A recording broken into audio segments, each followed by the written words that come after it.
कष्टाने उभारलेली दुकाने क्षणार्धात झाली जमीनदोस्त।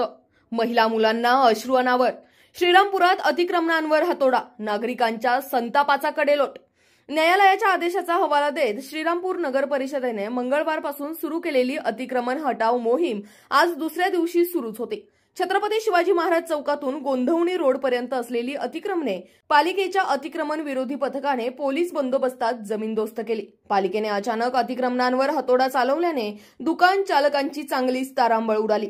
कष्टाने अनेक वर्षापूर्वी उभारलेली दुकाने डोळ्यादेखत क्षणार्धात जमीनदोस्त होताना अनेकांना अश्रू अनावर झाले। पालिकेने नोटीस बजावली नाही, अचानक जेसीबी आला आणि आमची दुकाने पाडली। आता आम्ही कुठे जायचे असा सवाल महिला मुलींनी केले।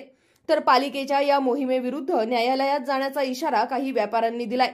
पाहुयात। राष्ट्र सह्याद्री न्यूज साठी प्रतिनिधी युनुस इनामदार, श्रीरामपूर।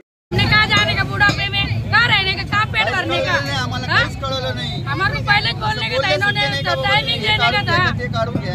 उनने ना हमारे को भरपाई करके देना और हमारी जगह हमको वापस देना।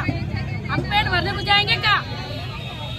नगरपालिकेची कोणतीही नोटीस नव्हती, आमच्या दुकानं तुटत नव्हते, तरीही नगरपालिकेच्या काही लोकांनी आपला जुना काहीतरी काढण्यासाठी आमच्या दुकानं तोडत आहे।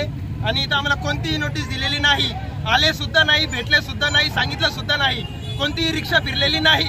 रिक्षाचे फक्त पैसे दिले, यांनी रिक्षाचे पैसे खाल्ले जातात। आमच्या इथे कोणतीही रिक्षा नाही, पेपरला बातमी सुद्धा दिले नाही। प्रत्येक नगरपालिकेचं आहे की प्रत्येकाच्या दुकानात जाऊन कागद देणे, आम्हाला काहीच कागद भेटलेले नाही। आमच्या कुठं सह्या असतील दाखवा, आम्ही नोटीसला सही दिलेली आहे, आम्ही कोर्टात जाणार याच्यासाठी। आमच्या दुकानापाशी एक